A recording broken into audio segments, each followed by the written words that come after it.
તો તમને બધાને એમ છે કે આ વ્લોગ કેમ નથી આવતા, પણ આપણે હેને થોડા કામમાં પડી ગયા હતા. તો હેને લગ્નની સિઝન પૂરી થઈ ગઈ એટલે આપણે હેને બીજું થોડું કામ હતું, તો એટલે હેને આપણે નવરા કઈ રહેતા નતા વ્લોગ બનાવવા માટે. તો આજ આપણને હેને થોડીક નવરાઈ મળી ગઈ હે ને, તો આજ પૂનમ હે તો આપણે જવું છે ચોટીલા. તો હું મારા ભાઈ નીકળી ગયા ને પૂગી ગયા જયરસન મેઘાણીના ઘર આગળ.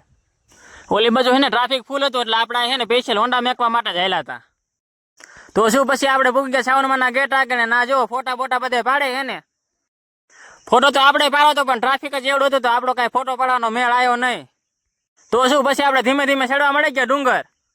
એમાંય પાછો આવડા વ્યૂથી ને ચોટીલાનો નજારો એક નંબરનો આવે. અહીંથી એને આખું ચોટીલા દેખાઈ જાય હો, એ પાછું એને ક્લિયર. તો શું પછી આપણે દર્શન કરી લીધા ને, જો ભીડ એટલી હતી વારો માન આવતો દર્શન કરવાનો. દર્શન કરીને આપણે આવતા મંદિરની પાછળ ના હે ને માં લખેલું પાછું નવું મેકાણું હમણે.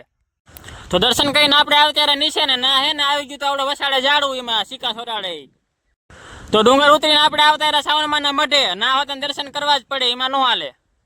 તો એક આપણે હોન્ડાની સાવી માટે આવડું હે ને ઢીંગલું લીધું હતું.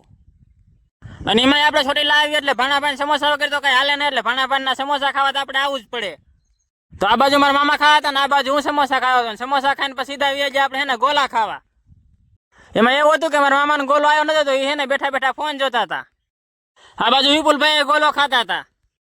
તો શું પછી આપણે નીકળી ગયા ઘર બાજુ. ના હે ને જલારામ મંદિર હે ના કણે કોણ કોણ જોઈએ કોમેન્ટ કરજો, આપણે તો જો કે જઈ આવ્યા છે. તો શું પછી હું મારા ભાઈ બે પાછા નીકળી ગયા ઘર બાજુ.